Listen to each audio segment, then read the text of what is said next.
Students हम discuss करेंगे prelims 2024 के पर्सपेक्टिव से क्विज के बारे में। क्विज का जो पीडीएफ है हमारे टेलीग्राम चैनल के ऊपर अवेलेबल है स्टूडेंट्स, तो वहां से आप इसको डाउनलोड कर सकते हो। अगर हम बात करें स्टूडेंट्स फर्स्ट क्वेश्चन के बारे में, तो आप देखिए कि क्वेश्चन ये पूछा गया है कि इनमें से कौन सा ऐसा एक्ट है जिसके थ्रू में एक डिपार्टमेंट है उसको क्रिएट किया गया था इंग्लैंड के अंदर में। और आप देखिए कि उस डिपार्टमेंट का मेन वर्क यही था कि कंपनी के जो कोर्ट ऑफ डायरेक्टर्स हैं उनका जो वर्क है उसको कंट्रोल करना है, उसको रेगुलेट करना है। और आप देखिए कि उसी एक्ट के थ्रू में जो ड्यूल सिस्टम ऑफ गवर्नमेंट है उसको भी इंट्रोड्यूस किया गया था। तो आपको ड्यूल सिस्टम ऑफ गवर्नमेंट के बारे में जब हम रीड करते हैं जिसके अंदर court of directors and board of control का जो मेंशन है वो आपको देखने के लिए मिलेगा। तो आप देखिए कि जो राइट आंसर है वो यहाँ पे पिट्स इंडिया एक्ट है। अब आपको हर एक एक्ट के रिगार्डिंग में जो बैकग्राउंड डेवलपमेंट है उसके बारे में भी जानकारी होना चाहिए। आप देखिए कि जब 1773 का जो फर्स्ट रेगुलेटिंग एक्ट है वो एग्जिस्टेंस में आता है, तो उस समय में बैकग्राउंड डेवलपमेंट आपको देखने के लिए मिलेगा कि कंपनी के द्वारा यहाँ पे जो रेवेन्यू का जो राइट है वो भी यहाँ पे सिक्योर हो गया था कंपनी को। और आप देखिए कि कंपनी कंटिन्यूस वहाँ पे एक लॉस मेकिंग एंटिटी के रूप से इमर्ज होता है, क्योंकि कंपनी के जो सर्वेंट्स हैं उनको जो प्राइवेट ट्रेड है वो अलाउ हुआ करता था 1773 के रेगुलेटिंग एक्ट के अर्लियर फेज के अंदर में।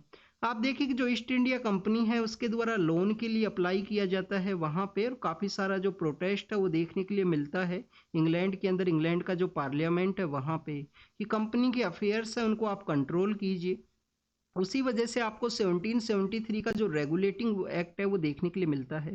आप देखिए कि वर्ड को आप यहाँ पे रीड कीजिए, रेगुलेट करना है मींस कंपनी का जो अफेयर्स है उनको यहाँ पे कंट्रोल करना है।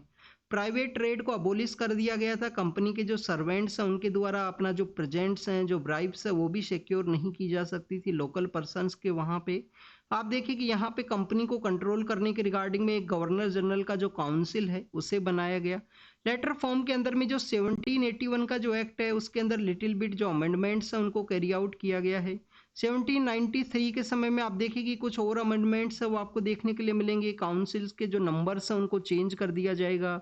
गवर्नर को यहाँ पे गवर्नर जनरल जो बंगाल का क्रिएट किया गया था उसको वीटो पावर के रिगार्डिंग में आपको देखने के लिए मिलेगा। तो ये जो लिटिल बिट चेंजेस हैं आपको इन दोनों एक्ट्स के अंदर में देखने के लिए मिलता है। आप देखिए कि 1784 का जो पिट्स इंडिया एक्ट का अगर हम बैकग्राउंड डेवलपमेंट के बारे में रीड करें, तो आप देखिए कि कंपनी का जो बेसिकली जो गवर्नर जनरल का जो काउंसिल हुआ करती थी, गवर्नर जनरल का काउंसिल और सुप्रीम कोर्ट का यहाँ पे क्या फंक्शंस हैं, उनका फंक्शंस को रेगुलेट करने के पर्सपेक्टिव से या उनको बेसिकली यहाँ पे अंडरस्टैंड करने के रिगार्डिंग में एक कमेटी है उसको कॉन्स्टिट्यूट किया जाता है जिसे कि हम सेलेक्ट कमेटी के नाम से जानते हैं। एक सीक्रेट कमेटी भी यहाँ पे क्रिएट होती है, सीक्रेट कमेटी है वो भी क्रिएट होती है। सीक्रेट कमेटी का मेन वर्क यही था कि जब मराठा वॉर का समय आपको देखने के लिए मिलता है उस समय में, और कंपनी के द्वारा बेसिकली फिर से लोन के लिए अप्लाई किया जाता है, तो उसी वजह से यहाँ पे आपको जो बोर्ड ऑफ कंट्रोल का जो पोजीशन है वो देखने के लिए मिलता है कि बोर्ड ऑफ कंट्रोल का एक पोजीशन है उसको क्रिएट किया जाएगा जिसके थ्रू कोर्ट ऑफ डायरेक्टर्स है उनको यहाँ पे कंट्रोल करने का जो कोशिश है वो किया जाएगा। क्योंकि मराठा वॉर के रिगार्डिंग में कंपनी के द्वारा फिर से लोन के लिए अप्लाई किया गया। आपको यहाँ पे एंग्लो मराठा वॉर के बारे में पता होना चाहिए। 1775 से लेकर 1782 का जो समय है एंग्लो मराठा वॉर आपको देखने के लिए मिलेगा। आप देखिए कि एंग्लो मराठा वॉर का जो सेटलमेंट है वो ट्रीटी ऑफ सलवाई के थ्रू में किया गया था। तो उसी के समय में कंपनी के द्वारा वॉरफेयर एक्टिविटीज़ के रिगार्डिंग में लोन के लिए अप्लाई किया जाता है और उसको फिर से कंट्रोल किया जाएगा बोर्ड ऑफ कंट्रोल के थ्रू में, कोर्ट ऑफ डायरेक्टर्स जो हुआ करते थे कंपनी के। नेक्स्ट क्वेश्चन है स्टूडेंट्स लेक्स के बारे में और उसके जो एसोसिएटेड कंट्री हैं उनके बारे में पूछा गया है। आप देखिए कि लेक टिटिकाका आपको देखने के लिए मिलेगा जो पेरू एंड बोलिविया का जो रीजन है उस रीजन के अंदर में। एंडीज माउंटेन का जो प्लेस है, एंडीज माउंटेन का जो प्लेस है उसके अंदर में आपको लेक टिटिकाका है वो देखने के लिए मिलता है लैटिन अमेरिका के अंदर में। तो ब्राज़ील यहाँ पे पार्ट नहीं रहेगा। लेक मीड के बारे में अगर हम बात करें, यूएस का जो साउथ वेस्ट का जो एरिया है, तो यूएस का जो साउथ वेस्ट का जो एरिया है वहाँ पे आपको कोलोराडो नाम का जो रिवर है वो फ्लो देखने के लिए मिलता है। और आप देखिए कि वहाँ पे जो लेक मीड है वो सिचुएटेड है उसी बेसिकली रिवर के थ्रू में ये क्रिएट हुआ है। लेक पुराक्वेका के बारे में अगर हम बात करें तो ये बेसिकली आप देखिए कि ब्राज़ील के अंदर सिचुएटेड है, ये ब्राज़ील के अंदर में है। और अमेजन रिवर का वहाँ पे ड्राई होने की वजह से 2023 के समय ये जो लेक है वो काफ़ी ज़्यादा न्यूज़ के अंदर में था। लेक जो टीटीकाका है वो भी न्यूज़ के अंदर में था। काफ़ी सारी ऐसी लेक्स हैं जो प्रेजेंट समय में अपना ड्राई सिचुएशन की वजह से हैं, तो आपको ये न्यूज़ के अंदर देखने के लिए मिलेंगी बोथ लेक्स। आप देखिए कि ब्राज़ील के अंदर में वहाँ पे फ्लोटिंग सिटी भी हुआ करता था, जिसको कि हम मनोस नाम का सिटी के रूप से जानते हैं। ये सभी एरिया जो ब्राज़ील के अंदर में आपको अमेजन का जो स्टेट है, अमेजन जो रेन फॉरेस्ट का जो एरिया है, वहाँ पे जो स्टेट सिचुएटेड है, उसके अंदर में आपको देखने के लिए मिलता है। तो आप देखिए कि अमेजन रिवर का जो बेसिकली यहाँ पे जो फ्लोइंग एरिया है वो ड्राई अप हुआ है, उसके अंदर कम पानी है वो रिसीव हुआ, उस वजह से काफ़ी सारी जो लेक है वो न्यूज़ के अंदर में थे अपने ड्राई की वजह से। लेक मीड यहाँ पे ओनली करेक्ट है, जिसको कि करेक्टली मैच किया गया है, तो वन पेयर यहाँ पे जो आंसर है वो देखने के लिए मिलता है। नेक्स्ट अगर हम बात करें, बोला गया है कि कौन से एक्ट के थ्रू में जो पोर्टफोलियो सिस्टम है उसको इंट्रोड्यूस किया गया था वाइसरॉय के रिगार्डिंग में। तो आप देखिए कि वाइसरॉय से पहले वाले जो एक्ट हैं वो ऑटोमेटिकली यहाँ पे कैंसिल होंगे, क्योंकि वाइसरॉय का जो पोस्ट है वो आपको आफ्टर द 1857 का जो रिवॉल्यूशन है उसके बाद में 1858 का जो एक्ट है उसके समय देखने के लिए मिलता है। लॉर्ड कैनिंग नाम के जो पर्सन है, लॉर्ड जो कैनिंग नाम के जो पर्सन है वो फर्स्ट यहाँ पे वॉइसरॉय हैं वो बनते हैं इंडिया के अंदर में। आपको यहाँ पे जानकारी होना चाहिए कि 1858 का जो एक्ट है उसके अंदर में जो पहले के जो एडमिनिस्ट्रेटिव रिफॉर्म्स है उनको चेंज किया गया था। यहाँ पे एक्ट ऑफ गुड गवर्नमेंट के रूप से भी हम इसको जानते हैं 1858 के एक्ट को। आप देखिए यहाँ पे स्टेट्स के अंदर में जो गवर्नमेंट है वो कॉन्स्टिट्यूट होती है, स्टेट्स को जो ऑटोनॉमी है वो दे दी जाती है।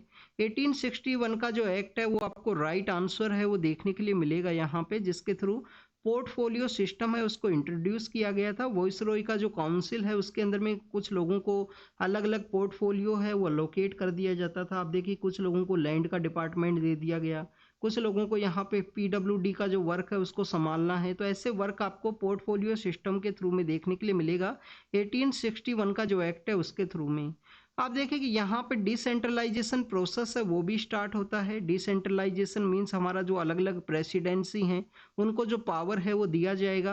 तो ये डिसेंट्रलाइजेशन अपने पीक पे पहुंचेगा स्टूडेंट्स 1935 के इस एक्ट के थ्रू में, जब स्टेट्स के अंदर में कांग्रेस का जो गवर्नमेंट है वो एग्जिस्टेंस के अंदर में आएगा।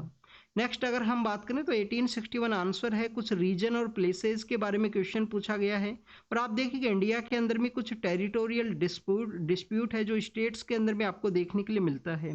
जैसे कि अगर हम बात करें, वैसे आप देखिए कि स्टेट हमारे जो स्टेट्स जो हैं जैसे कि जम्मू एंड कश्मीर है, राजस्थान है, Jammu and Kashmir presently state नहीं है, यूनियन टेरिटरी है। तो आप देखिए कि वहाँ पे आपको देखने के लिए मिलेगा कि उन जम्मू एंड कश्मीर है, हिमाचल प्रदेश है, इनको बेसिकली जो टेरिटोरियल सॉवरेनिटी का जो पावर है वो नहीं दिया गया है, पार्लियामेंट अल्टीमेट अथॉरिटी है। बट फिर भी कुछ ऐसे एरिया हैं जहाँ पे डिस्प्यूट है वो आपको देखने के लिए मिलता है। आप देखिए कि ये जो टॉपिक है वो न्यूज़ के अंदर में था। आसाम के वहाँ पे काफ़ी सारा जो बेसिकली आसाम मेघालय का रीजन के अंदर में ऐसा एक प्रोटेस्ट है वो देखने के लिए मिला था। वहाँ पे एक दूसरे का फोर्सेज उनके द्वारा भी फायर कर दिया गया था एक दूसरे के अगेंस्ट में। आप देखिए तो कोटिया नाम का एक फॉरेस्ट एरिया है जो कहाँ पे सिचुएटेड है, उड़ीसा और आंध्र प्रदेश के बॉर्डर एरिया के अंदर है। आप देखिए कि कोरापुट नाम का जो डिस्ट्रिक्ट है उसी एरिया के अंदर में आपको कोटिया देखने के लिए मिलता है। वहाँ पे उड़ीसा के द्वारा पंचायती राज इलेक्शन से उनको कंडक्ट किया जाता है, और काफ़ी बार आपको इलेक्टोरल प्रोसेस के अंदर में आंध्र प्रदेश के जो लोग हैं उनका भी जो वर्किंग प्रोसेस है वो आपको देखने के लिए मिलेगा इस कोटिया विलेज के अंदर में। नेक्स्ट अगर हम बात करें बेलगाम के बारे में, तो आप देखिए कि महाराष्ट्र और गोवा नहीं है यहाँ पे, महाराष्ट्र और कर्नाटका का जो रीजन है वहाँ पे इसका प्रोटेस्ट देखने के लिए मिलता है। बेलगाम के अंदर में जो लेजिस्लेटिव असेंबली का एक सेशन है वो भी कंडक्ट होता है कर्नाटका का। तो आप देखिए कि महाराष्ट्र और कर्नाटका के बीच में ये डिस्प्यूटेड एरिया है। बेलगाम है, सोलापुर का एरिया है। इस एरिया के अंदर में आप देखिए कि 2-3 स्टेट्स का जो एरिया है वो शेयर होता है, और यहाँ पे आपको जो लोग हैं वो भी मल्टी लिंग्विस्टिक लोग आपको देखने के लिए मिलेंगे। नेक्स्ट अगर हम बात करें सरचू के बारे में, तो आप देखिए कि हिमाचल प्रदेश और लद्दाख का जो एरिया है उसके अंदर एक डिस्प्यूट है वो देखने के लिए मिलता है सरचू के रिगार्डिंग में।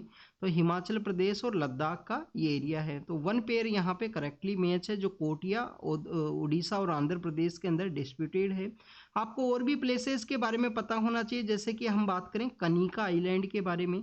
आप देखिए कि जो कनिका आइलैंड है वो एक डिस्प्यूटेड टेरिटरी आपको देखने के लिए मिलता है वेस्ट बंगाल और उड़ीसा का।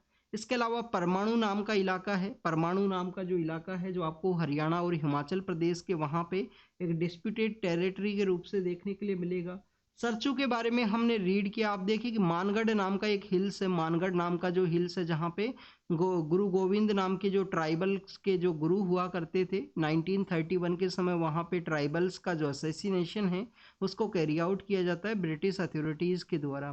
तो आप देखिए कि मानगढ़ की जो पहाड़ियाँ हैं सदर्न राजस्थान के अंदर में, वो गुजरात और राजस्थान के बीच में एक टेरिटोरियल डिस्प्यूट है, उनकी रिगार्डिंग में आपको देखने के लिए मिलेगा। नेक्स्ट अगर हम बात करें स्टूडेंट्स क्वेश्चन नंबर 5 के बारे में, तो महादई रिवर के बारे में पूछा गया है। आप देखिए कि महादई एक इम्पोर्टेंट रिवर है गोवा के रिगार्डिंग में। इस महादई रिवर को रियो डी गोवा के नाम से भी जानते हैं। गोवा के अंदर एक और रिवर आपको देखने के लिए मिलती है, जुआरी। जुआरी नाम का एक और नदी है, वो आपको देखने के लिए मिलेगा। आप देखिए कि ये जो रिवर है बेलगाम से ओरिजिनेट करती है कर्नाटका के अंदर में, फिर महाराष्ट्र के अंदर फ्लो करती है और फिर गोवा के लिए जाती है। तो ऑल थ्री यहाँ पे जो स्टेट्स हैं उनसे ये जो महादवी रिवर है वो फ्लो करती है, उसके बारे में आपको पता होना चाहिए। वाइब्रेंट विलेज प्रोग्राम के बारे में है, हमारे नॉर्दर्न जो बॉर्डर एरिया है वहाँ के कुछ स्टेट्स हैं और एक यूनियन टेरिटरी है जो लद्दाख है, उसके अंदर में विलेज को जो बेसिक इंफ्रास्ट्रक्चर है उसको प्रोवाइड करने के रिगार्डिंग में मिनिस्ट्री ऑफ होम अफेयर्स के द्वारा इसको स्टार्ट किया गया है, तो कोलोब्रेशन नहीं है। सेंट्रल स्पॉन्सर ये स्कीम है, सेंट्रल सेक्टर ये स्कीम नहीं है, सेंट्रल स्पॉन्सर है स्टूडेंट्स। मीन्स यहाँ पे स्टेट्स का भी कुछ शेयर है वो आपको देखने के लिए मिलेगा। तो वाइब्रेंट विलेज प्रोग्राम के अंदर में आप देखिए कि कौन कौन से स्टेट्स यहाँ पे हैं। वाइब्रेंट विलेज प्रोग्राम के अंदर में आपको देखने के लिए मिलेगा कि अरुणाचल प्रदेश का जो एरिया है, अरुणाचल प्रदेश का जो एरिया है, अरुणाचल प्रदेश के अलावा आप देखिए कि हिमाचल प्रदेश है, वहाँ पे इसको इम्प्लीमेंट किया जाएगा। सिक्किम है, सिक्किम है, सिक्किम के अलावा आपको देखने के लिए मिलता है स्टूडेंट्स उत्तराखंड। ये तो बेसिकली स्टेट्स हैं, अरुणाचल प्रदेश है, अरुणाचल प्रदेश के अलावा हिमाचल है, सिक्किम है, उत्तराखंड है, और आपको जो लद्दाख नाम का जो यूनियन टेरिटरी है वो भी आपको देखने के लिए मिलेगा इस वाइब्रेंट विलेज प्रोग्राम के अंदर में। अगर हम बात करें students border area development programme के बारे में, आप देखिए कि वो भी मिनिस्ट्री ऑफ होम अफेयर्स का ही है, बॉर्डर एरिया जो डेवलपमेंट प्रोग्राम है। बट उसके अंदर में आपको जो सभी स्टेट्स हैं, हमारे जो 16 स्टेट है जहाँ पे टेरिटोरियल बॉर्डर शेयर होता है, जहाँ पे आप देखिए कि हमारा जो मेरीटाइम बॉर्डर है वो भी शेयर होता है, उन सभी स्टेट्स को 16 स्टेट प्लस में 2 यूनियन टेरिटरी है उसका पार्ट आपको देखने के लिए मिलेगा। क्या बॉर्डर एरिया डेवलपमेंट प्रोग्राम और वाइब्रेंट विलेज प्रोग्राम का कोई यहाँ पे ओवरलैप आपको देखने के लिए मिलेगा? तो स्टूडेंट्स कोई भी ओवरलैप है वो यहाँ पे नहीं है। तो आप देखिए कि वन स्टेटमेंट है वो बेसिकली यहाँ पे करेक्ट है वाइब्रेंट विलेज प्रोग्राम के परस्पेक्टिव से। नेक्स्ट अगर हम बात करें 2023 का जो ईयर है उसको हमने मिलेट्स का जो ईयर है, मोटा अनाज है जो अन्न है हमारा, श्री अन्न का जो टाइटल भी इनको दिया गया था। तो आप देखिए कि जो मिलेट्स हैं उनको बेसिकली यहाँ पे सेलिब्रेट किया गया इंटरनेशनल ईयर ऑफ मिलेट के बारे में। तो इंटरनेशनल ईयर ऑफ मिलेट के पर्सपेक्टिव से कुछ उसके बेनिफिट पूछे गए हैं। आप देखिए कि ड्रॉप रेजिस्टेंस क्रॉप आपको देखने के लिए मिलता है कि कहीं पे भी कम पानी का इनको ज़रूरत होता है। जैसे हम बात करें बाजरा के बारे में, आप देखिए बाजरा को काफ़ी कम पानी का ज़रूरत है, मानसून की वजह से ये ग्रो करता है। काफ़ी सारा राजस्थान, हरियाणा है, गुजरात के एरिया के अंदर में आपको इसका जो कल्टीवेशन है, जो हार्वेस्टिंग है वो देखने के लिए मिलता है। लो कार्बन फुटप्रिंट है, कम से कम यहाँ पे इलेक्ट्रिसिटी का ज़रूरत होगा, कम से कम आप देखिए कि यहाँ पे जो कार्बन है उसका रिलीज होगा, तो लो कार्बन फुटप्रिंट है वो आपको देखने के लिए मिलता है। एंटीऑक्सीडेंट है, आयरन है, कैल्शियम है, जिंक है, सभी इसके अंदर में मिलते हैं। और हार्ट और डायबिटीज़ के जो पेशेंट है उनकी रिगार्डिंग में भी बेनिफिट आपको देखने के लिए मिलेगा। तो ऑल 4 यहाँ पे करेक्ट है, डी आंसर यहाँ पे रहेगा मिलेट्स के पर्सपेक्टिव से। 2024 का जो ईयर है उसको हम किस नाम से सेलिब्रेट करते हैं? आप देखिए कि हमारे जो कैमल्स हैं उनकी रिगार्डिंग में इसका जो सेलिब्रेशन है वो आपको देखने के लिए मिलता है। नेक्स्ट अगर हम बात करें, आप देखिए कि ये 2020 के समय से ही इंडिया चाइना का जो कंटिन्यूस बॉर्डर इश्यू की वजह से ये जो एरिया है वो न्यूज के अंदर में है। तो आप देखिए कि यहाँ पे नॉर्थ टू साउथ आपको इनको अरेंज करना है। तो देवसांग जो प्लेन्स का एरिया है वो आपको कंप्लीटली सदर्न नॉर्दर्न पार्ट के अंदर में देखने के लिए मिलेगा। देवसांग आपको नॉर्दर्न के अंदर है। यहाँ पे दौलत बेग ओल्डी का जो एरिया है, दौलत बेग ओल्डी का जो एरिया है वो पास करता है। आप देखिए कि उसके बाद में आपको जो गलवान वैली है, यहाँ पे आपको जो गलवान वैली है वो देखने के लिए मिलेगा। यहाँ पे आपको जो हॉट स्प्रिंग है वो भी काफ़ी बार न्यूज़ के अंदर होता है, तो हॉट स्प्रिंग आपको देखने के लिए मिलेगा। फिर आप देखिए कि गलवान वैली के बाद में आपको देखने के लिए मिलता है यहाँ पे जो पियोंग शो नाम का जो लेक है, जो बेसिकली एक एरिया शेयर करती है चाइना के साथ में भी, काफ़ी कुछ इसका एरिया है वो चाइना के अंदर भी है। क्या ये रामसर साइट है students? Piyong show Ramsar site नहीं है। तो फर्स्ट आपको देखने के लिए मिलेगा देपसांग प्लेन है, देपसांग के अलावा आप देखिए कि गलवान वैली है, थर्ड है, फिर आपको प्योंगशियो है, सेकंड है, और फिर आपको चुसूल नाम का जो एरिया है वो देखने के लिए मिलेगा। तो आप देखिए कि राइट आंसर है वो बी यहाँ पे राइट आंसर है। नेक्स्ट अगर हम बात करें students, next is regarding the कुछ स्टेटमेंट्स हैं। समेध शिखरजी जो पिलग्रिमेज साइट है उसके बारे में है। आप जैनिज्म के पर्सपेक्टिव से काफ़ी ज़्यादा इंपॉर्टेंट है, कंट्रोवर्सी वहाँ पे क्रिएट हुआ था। संताल जो ट्राइबल ग्रुप्स हैं उनके द्वारा भी बेसिकली लेटर फॉर्म के अंदर में वहाँ पे जो अपना क्लेम है उसको कैरी आउट किया जाता है। क्योंकि आप देखिए कि इस हिली एरिया को जो कि छोटा नागपुर प्लेट्यू के रीजन के अंदर सिचुएटेड है, तो यहाँ पे 20 जो जैन तीर्थंकर हैं उनके द्वारा जो साल्वेशन है, जो निर्वाणा है, उसको अचीव किया गया था। 20 है, 24 नहीं है। तो बेसिकली ये स्टेटमेंट है यहाँ पे क्रिएट हुआ, जैनिज्म के परस्पेक्टिव से एक इम्पोर्टेंट साइट है। 20 जैन जो तीर्थंकर हैं उनके द्वारा साल्वेशन को अटेंड किया गया। हिल का जो नेम है, क्या यहाँ पे जो 24 तीर्थंकर हैं पार्श्वनाथ, उनके रिगार्डिंग में आपको देखने के लिए मिलेगा। तो आप देखिए कि ये 23rd तीर्थंकर थे पार्श्वनाथ, जो भगवान है वो 23rd आपको तीर्थंकर है वो देखने के लिए मिलते हैं। फर्स्ट ऋषभ देव हैं, 24th आप देखिए कि हमारे जो महावीर हैं, भगवान महावीर हैं, वो आपको 4th देखने के लिए मिलते हैं जैन तीर्थंकर। तो बेसिकली आप देखिए कि बोथ स्टेटमेंट यहाँ पे इनकरेक्ट है, तो डी यहाँ पे जो आंसर है वो देखने के लिए मिलेगा। इटिकोपक का जो टॉयज है उनके बारे में है, तो आप देखिए कि इनको जीआई टैग भी दिया गया था 2021 के समय में। काफ़ी बार ये जो टॉयज हैं वो देखने के लिए मिलता है। इंडिया का जो ट्रेडिशनल टॉय मेकिंग इंडस्ट्री है उसको रिवाइवल के बारे में डिस्कस किया जाता है। आपको यहाँ पे पता होना चाहिए, हमारे यहाँ पे जो पोचामपल्ली टॉयज हैं, सिरसी सुपारी के जो टॉयज हैं, काफ़ी कुछ आपको देखने के लिए मिलते हैं। तो आप देखिए कि आंध्र प्रदेश के अंदर सिचुएटेड है इटिकोपा जो टॉयज हैं, जिनको कि जीआई टैग का स्टेटस भी है, ये आंध्र प्रदेश के अंदर सिचुएटेड है। तो this is all the information related to the quiz के बारे में है। आप इसको रीड कीजिए, रिवाइज कीजिए, जो भी इंफॉर्मेशन आपको मिला हो उसको नोट डाउन जरूर से कीजिए स्टूडेंट। तो thank you students, thank you very